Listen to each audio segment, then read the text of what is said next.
Hi friends, Monday மீன் விளாங்கன்னு பார்க்கலாம் வாங்க. நேற்று பீச்சுக்கு போனதில் எங்கள் சின்ன மாமியார் வீடு இருந்தது. ஸோ அவங்க வந்து மீன் குழம்புலாம் வச்சு கொடுத்தாங்க. அதே இன்றைக்கி வந்து பார்த்தீங்கன்னா சூடு பண்ணி பாதி வந்து எங்கள் மாமனார் கொடுத்து அனுப்பிடுவேன். இட்லிக்கு மட்டும் நாங்கள் காலைல சாப்பிட்லான்னு சொல்லிட்டு வச்சுருக்கேன். இன்றைக்கி வந்து பார்த்திங்கன்னா ரசமும் சாதம், அதுக்கப்புறம் மீன் வறுவல். மீன் நாங்கள் தான் வாங்கிட்டு போனோம். அது வந்து ஒரு 5 பீஸ் மட்டும் வீட்டிலேயே வந்து மசாலா தடவி வச்சுட்டு போயிட்டேன். 2 கிலோ வாங்கினோம், நிறைய இருந்ததுனால இங்கேயே வச்சுட்டு போயிட்டோம். ஏன்னா அங்கே போய் நாங்கள் பிரியாணி தான் செஞ்சு சாப்பிட்டோம். அதுக்கப்புறம் இன்ஜினியர் வந்து மெட்டீரியல்லாம் எடுக்கிறதுக்காக அவங்க மாமாவை அனுப்பி வச்சுருந்தாரு. அதெல்லாம் எடுத்துக்கப்புறம் வாஷ் பண்ணி விட்டுட்டு பையனுக்கு வந்து ஸ்கூல் ஸ்டார்ட் ஆகிறதுனால எல்லா திங்ஸுமே எடுத்து வச்சிடலாம் அப்படின்னு சொல்லி எடுத்து வச்சுருந்தோம். இந்த வாட்டி வந்து பேண்ட் ஷர்ட்டு, அதுக்கப்புறம் ஷூ எல்லாமே புதுசாக வாங்கியாச்சு.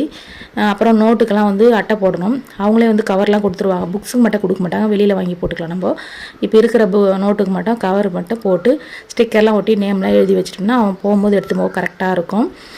அசைன்மெண்ட்டும் கொடுத்துருக்காங்க. அது எல்லாமே முடிச்சுட்டு இருக்கான் 1 by 1. அதுக்கப்புறம் கொஞ்சம் டயர்டாக இருந்து கிட்னி பையன் ஜூஸ்லாம் போட்டு குடிச்சிட்டு எல்லாமே அட்டை எல்லாமே போட்டு முடிச்சு 1.5 மணி நேரம் கிட்ட ஆச்சு. பாப்பாவும் நல்லா தூங்கிட்டு இருந்தாங்க.